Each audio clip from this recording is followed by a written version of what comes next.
বাবার আগে থেকে প্ল্যান ছিল ঈদের পরদিন আমাদের সবাইকে নিয়ে গ্রামের বাড়ি যাবে। আমরা সকাল 8টায় রওনা দিয়ে দিই ঢাকা থেকে গ্রামের উদ্দেশ্যে। সেদিন সকালে কেউ নাস্তা করেনি, তাই মাঝে দিয়ে হোটেল মিয়ামিতে গাড়ি থামিয়ে সবাই পরোটা, চা, সবজি যা পারে তা দিয়ে নাস্তা করে নেয়।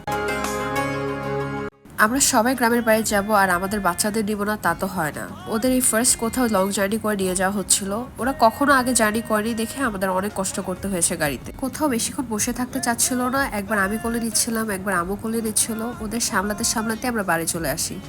বাই দ্য ওয়ে, ঢাকা থেকে কুমিল্লা যেতে কিন্তু বেশি সময় লাগে না। আমরা 2 ঘন্টায় আমাদের গ্রামের বাড়ি চলে গিয়েছিলাম।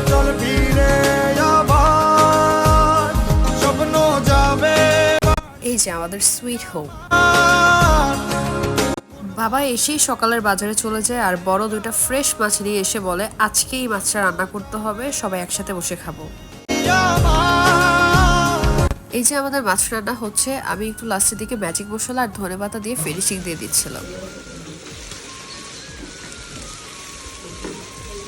সাথে মুরগির মাংস রান্না হচ্ছিল।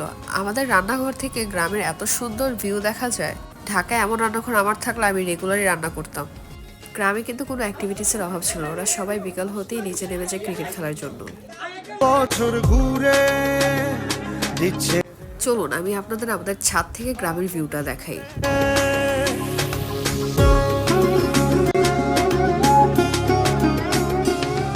কুমিল্লায় এসেছে আর কুমিল্লার বিখ্যাত রসমালাই না খেলে কি হয়। বিকালে নাস্তায় ছিল রসমালাই, শ্যামাই, নুডলস আরো অনেক কিছু। আমরা রাতে সবাই কম বেশি টায়ার্ড ছিলাম, তাও দেখে অন্য রুমে ভাইয়ারা লুডো খেলছিল। আমি তাদের খেলার কিছুটা ভিডিও করে আমার রুমে চলে আসি রেস্ট নেওয়ার জন্য। এই যে গাইস, আমার বিড়ালও কিন্তু এখন রেস্ট দিচ্ছে। By the way, good night, see you in the next video.